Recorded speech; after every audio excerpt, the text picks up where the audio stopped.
Most people think a food shortage looks like empty shelves overnight. It doesn't. It looks like one aisle, quietly thinner than it was last week, and nobody clocking it until the thing they wanted isn't there anymore. Here's the actual driver behind it. Every single time, it's never one big event. It's a chain of harvest that came in light, a trucking route that got backed up, a packaging plant running behind, and a household stocking up just a little more than usual. Stack those together, and a shelf that looked full on Monday is half empty by Friday. Store managers see this pattern constantly because they're the ones staring at the reorder numbers before the public ever notices a gap. We're counting down all 11 of them, the foods that vanish from shelves first when things tighten.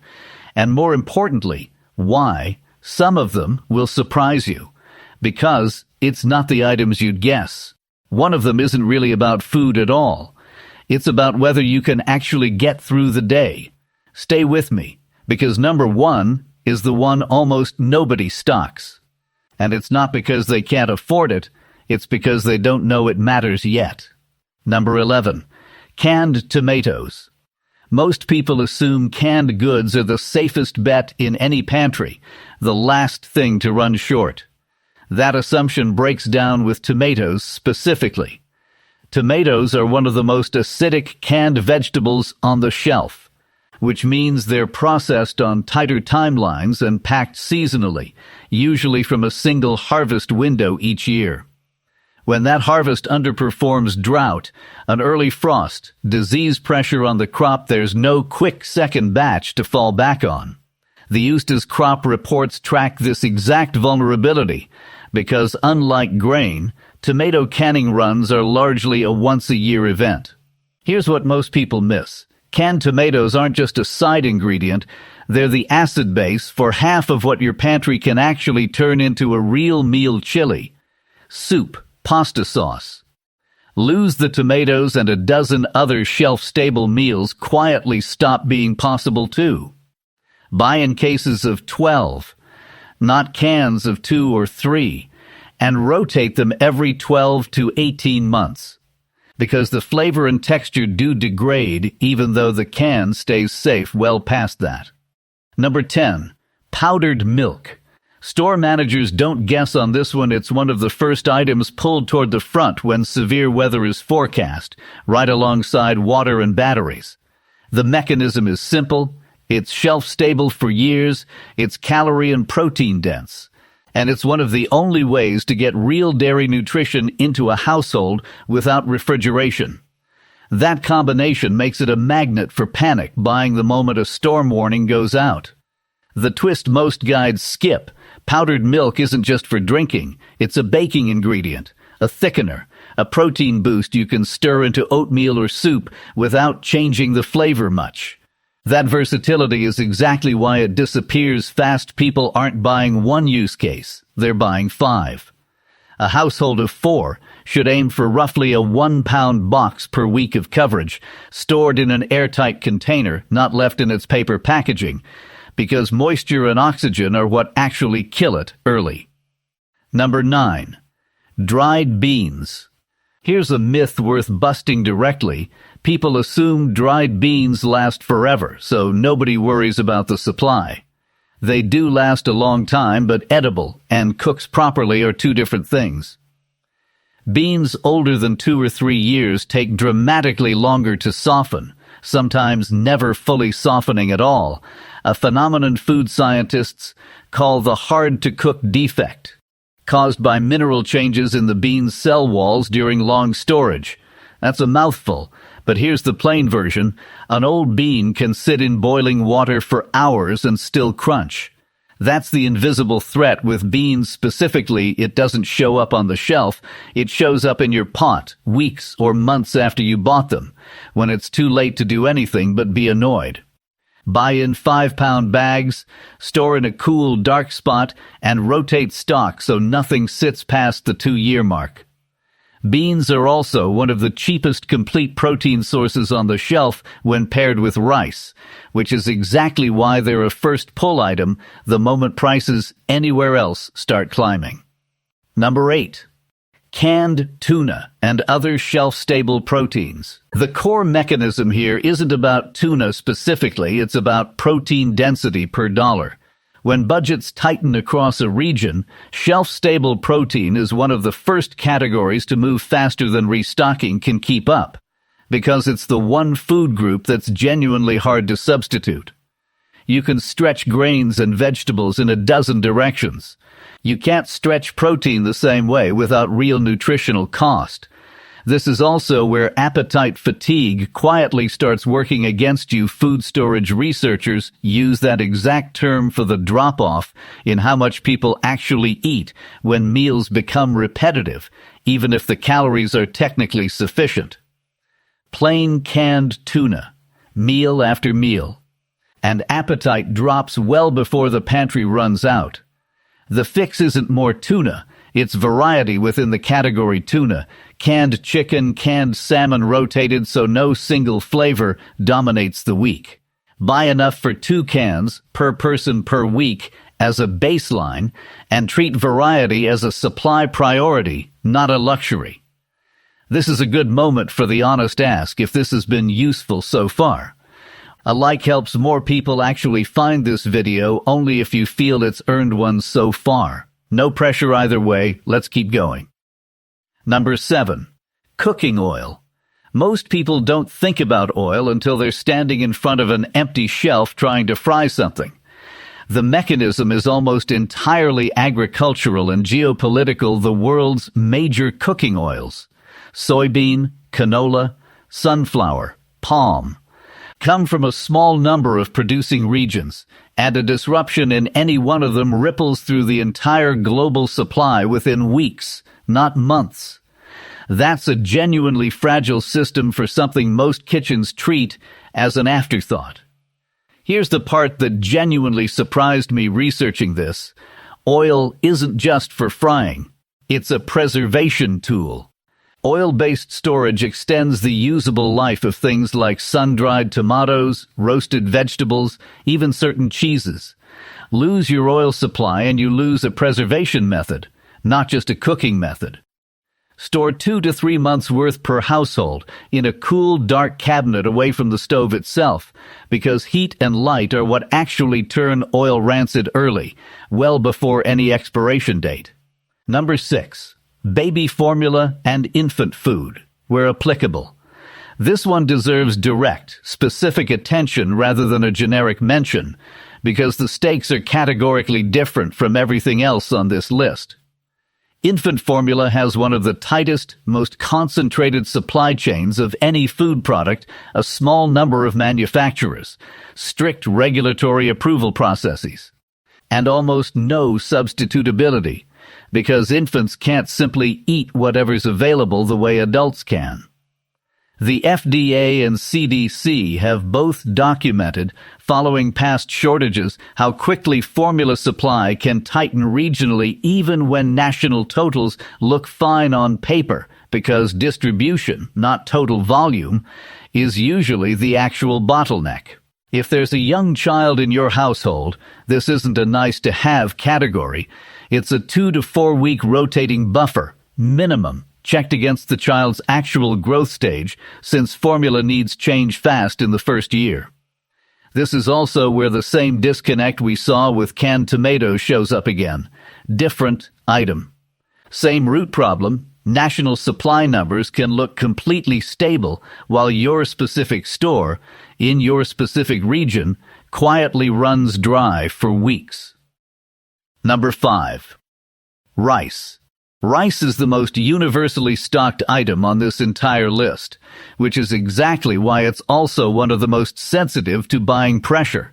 It only takes a small percentage of households in a region deciding to buy a little extra, just in case, to turn a normal supply chain into a strained one, because rice demand is already running close to production capacity most years, with very little slack built in. The USDA's global rice supply data shows just how thin that margin typically is compared to other staple grains. Here's what almost nobody talks about. White rice and brown rice are not interchangeable from a storage standpoint. Brown rice still has its oil-rich germ layer intact, which means it goes rancid within 6 to 12 months at room temperature. White rice, stripped of that layer, can last decades properly stored, if your goal is long-term security rather than short-term nutrition. White rice is the actual answer, not the healthier-sounding option. Buy in 25 to 50-pound bags if storage space allows, repackaged into airtight containers with oxygen absorbers. Number 4. Bottled or canned drinking water. This isn't really about thirst. Tap water usually still works during most disruptions. It's about trust. The moment there's any public uncertainty about water quality, a boil water notice, a treatment plant issue, even a rumor bottled water clears out of a store faster than almost any other product category, often within hours, according to patterns FEMA has documented repeatedly around regional emergencies. That speed is the tell. This is a psychological purchase as much as a practical one. The twist most people miss: you don't actually need to buy all of it. Store-bought water in food-grade containers you fill yourself, properly treated, lasts just as long and costs a fraction of the price.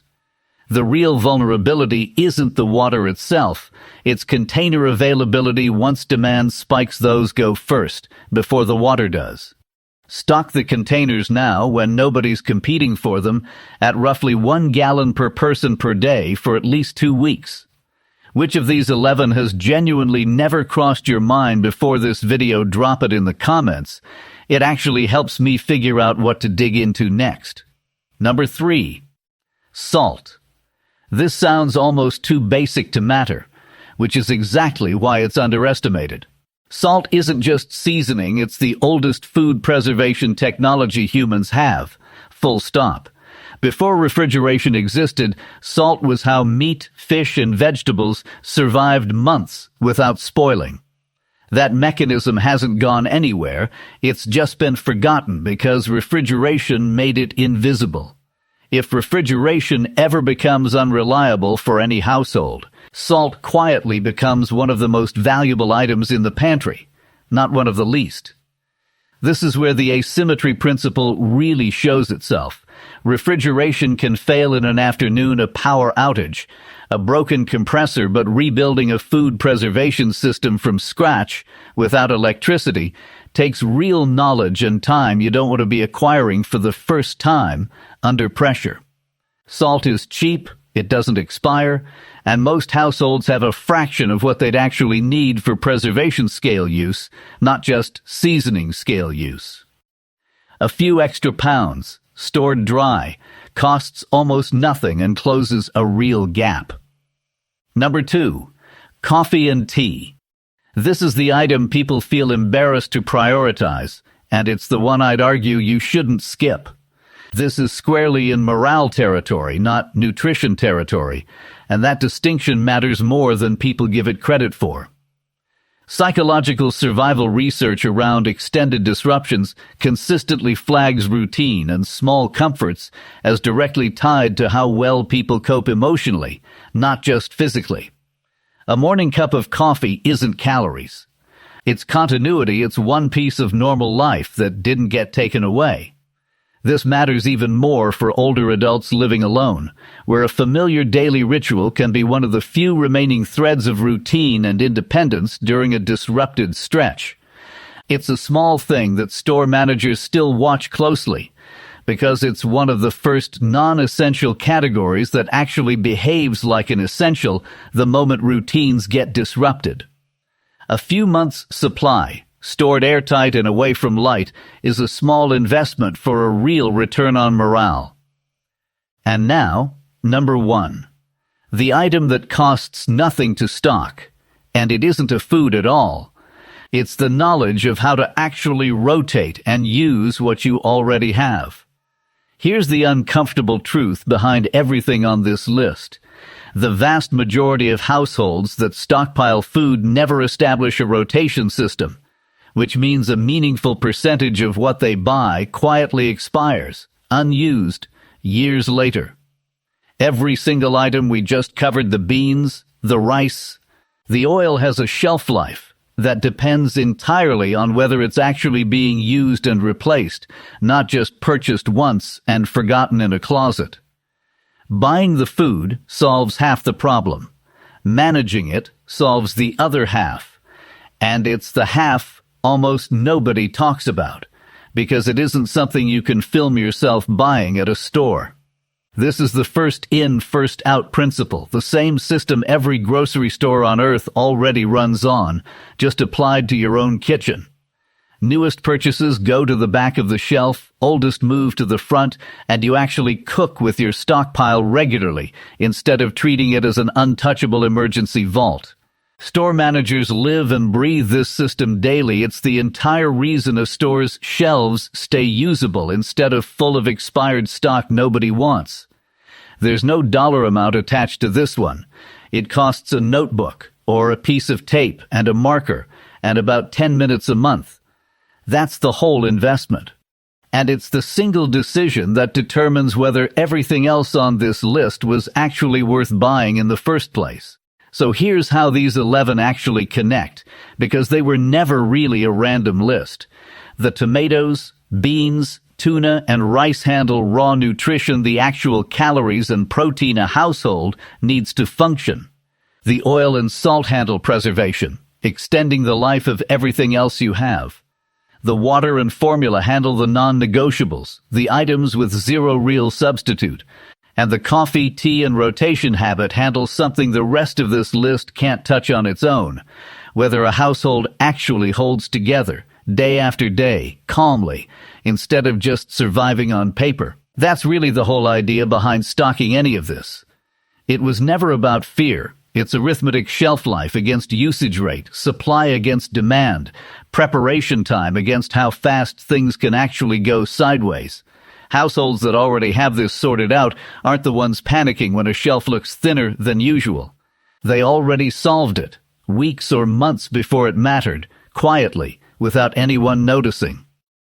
So, out of these 11, which one are you shortest on right now?